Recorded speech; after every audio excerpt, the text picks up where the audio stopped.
दोस्तों, मेरा नाम है सैफ और मैं आप सभी का स्वागत करता हूं हमारे channel the horror tonic Hindi में। आज मैं आप सभी के लिए एक और कहानी लेकर आया हूं, जो कि ये कहानी मैंने रेडिट से ली है। तो ये कहानी मैं उसी शख्स के नज़रिए से ही सुनाऊंगा जिसने ये कहानी पोस्ट की है। मैं जापान के ओसाका में रहता हूँ। एक सुबह मैं रोज की तरह अपनी जॉब पे जा रहा था। मैं सबवे से नीचे उतरा। स्टेशन पे मैं अपनी ट्रेन का इंतजार करने लगा। तभी मैंने भीख मांगते हुए आदमी को देखा। मैं खड़ा ट्रेन का इंतजार कर ही रहा था। तभी मैंने ध्यान दिया कि वह अपने पास से आने जाने वाले लोगों को कुछ कह रहा था। वो कुछ फुसफुसा रहा था। मैंने सुना उसने एक आदमी को कहा, कुत्ता। वह आदमी थोड़ा मोटा था। मुझे काफ़ी गुस्सा आया। मैंने सोचा ये उन लोगों पे कमेंट कर रहा था और उसके बावजूद भी उनसे पैसे एक्सपेक्ट करता है। फिर उसके पास से एक पतला आदमी गुजरा। तभी उसने कहा, मुर्गा। वह आदमी थोड़ा पतला था।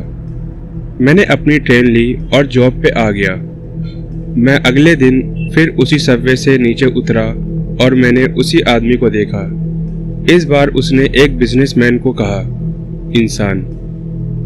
मैंने सोचा पैसे वाले लोगों को इंसान कह रहा है ये। इसी तरह इसने काफ़ी लोगों को अलग अलग जानवरों के नाम से फुसफुसाया, जैसे कुत्ता, बिल्ली, गाय, भैंस और कई लोगों को आलू। इसी तरह से मैं काफ़ी गहरी सोच में पड़ गया था। मैंने सोचा ये ऐसा क्यों करता होगा। मैं इतना देख के अपनी जॉब पे आ गया। मैंने सारा दिन इसको सोचते हुए बिता दिया। फिर मेरे दिमाग में एक बात आई कि जापान के कुछ लोग मानते हैं कि पुनर्जन्म होता है, जो कि मेरे माइंड में यही बात आई कि शायद वह उन लोगों को उनके पिछले जन्म के नामों से बुलाता है। तो मैंने सोचा मैं सुबह उससे मिलूंगा। मैं सुबह उठा और जल्दी जल्दी तैयार होकर सबवे की तरफ निकल गया। मैंने उसे देखा। वो आज भी ऐसे ही लोगों को देखकर फुसफुसा रहा था। मैं उसके पास गया और उसे कुछ पैसे देते हुए वहीं बैठ गया। उसने मुझे देख फुसफुसाया, कहा, ब्रेड। मैंने उससे पूछा, क्या तुम्हारा दिमाग ठीक है? मैं क्या तुमसे बात कर सकता हूँ? और फिर वह मुस्कुराया और बोला कि हाँ, मैं ठीक हूँ और मेरा दिमाग भी ठीक है। मैंने उससे पूछा, तुम्हारे पास ये शक्ति कब से है?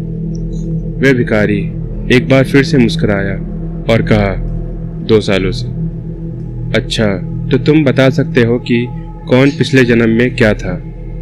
वो बोला, नहीं, मैं ये नहीं बता सकता।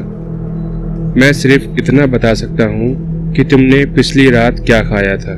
तुमने कल ब्रेड खाई थी। मैं जोर से हंसा और कहा, तुम बिल्कुल सही कह रहे हो। मैंने कल रात ब्रेड ही खाई थी। इतने में मैं वहाँ से खड़ा हुआ और अपनी जॉब पे आ गया। जब मैं घर जा रहा था तब मेरे दिमाग में एक बात आई। उसने कहा था एक आदमी को इंसान। इसका मतलब